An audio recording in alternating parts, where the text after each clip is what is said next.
Après un long moment de pause et un peu de vacances, je fais enfin une nouvelle vidéo qui portera sur le thème des alcalins. Alors c'est quoi un alcalin?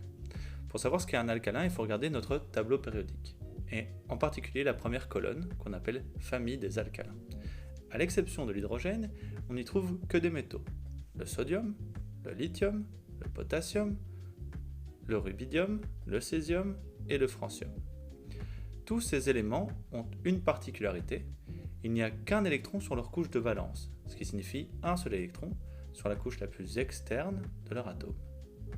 Mais qu'est-ce que ça amène? Eh bien ça amène certaines propriétés que l'on va pouvoir décrire sur ces éléments.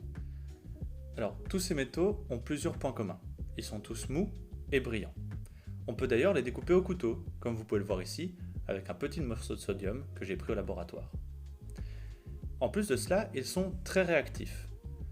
Dû à cet petit électron qui est sur la couche externe de l'atome tout seul, eh bien, l'atome est très réactif. Il a envie d'échanger des électrons avec les atomes environnants. C'est pour ça d'ailleurs que les batteries au lithium, par exemple, réagissent très violemment lorsqu'elles sont mises au contact de l'air ou de l'eau.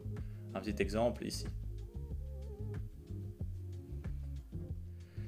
Pour vous montrer cela, j'ai décidé de faire moi-même l'expérience et de prendre un petit morceau de sodium que je suis venu déposer dans une bassine d'eau. La réaction est la suivante. Si vous le voyez bien, on a la création de OH- et de H2. Le H2, c'est du dihydrogène, et ce dihydrogène, il empêche le sodium d'être complètement en contact à la surface de l'eau. C'est pour ça qu'il y a comme une petite bille qui rebondit sur la surface. Cette bille, c'est d'ailleurs du sodium en fusion. Il est tellement chaud qu'il a fondu et s'est transformé en sphère et rebondit sur l'eau. La solution, elle devient violette, et ça c'est dû à la phénylphtaléine que j'ai mis dedans. La phénylphtaléine, elle va réagir à la présence de OH- et devenir violette s'il y en a beaucoup. Voilà pourquoi la solution devient complètement violette.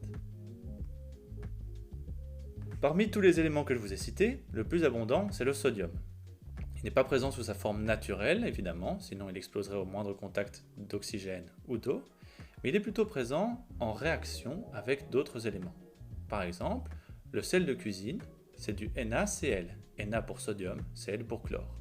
Les deux réagissent ensemble pour former le sel de cuisine. S'ils étaient sous la forme naturelle, comme le petit morceau de sodium que je vous ai montré, il faudrait les conserver. Et pour les conserver, on les conserve dans de l'huile de paraffine, la plupart du temps, ce qui permet au sodium d'être complètement isolé de toute présence d'oxygène ou d'eau. Le sodium est l'alcalin le plus abondant sur Terre. Vient après le potassium, le lithium, le rubidium, le césium et enfin le francium. Sur Terre, à l'heure actuelle, il y a tout au plus 30 grammes de francium, ce qui rend un peu compliqué l'étude de cet élément. Pour différencier ces différents métaux en solution, il y a un test qu'il est possible de réaliser, c'est le test à la flamme.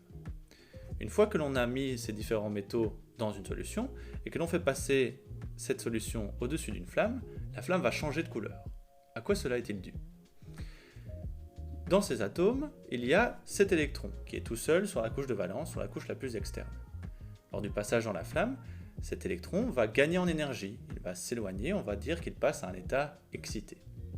Lorsqu'il est à cet état excité, il va vouloir revenir à son état le plus stable, son état fondamental.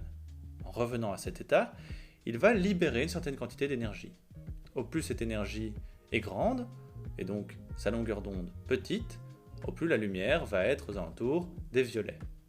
Au plus cette énergie est faible, et donc la longueur d'onde plus grande, au plus on aura une couleur aux alentours des rouges. Voilà comment on différencie le sodium, du lithium, du potassium, et je vous ai fait une petite vidéo, vous pouvez voir la différence entre ces trois flammes ici.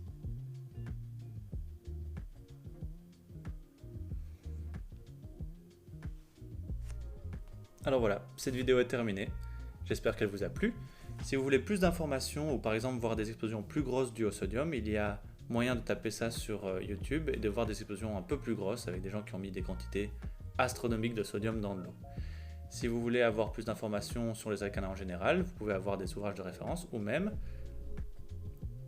aller voir sur Wikipédia. D'ailleurs, la personne qui vient de faire bouger ma caméra, c'est lui. Viens dire bonjour maintenant. Voilà, c'est mon chat. Si vous voulez plus de vidéos sur la chimie ou bien alors sur mon chat, n'hésitez pas à vous abonner et à laisser un like.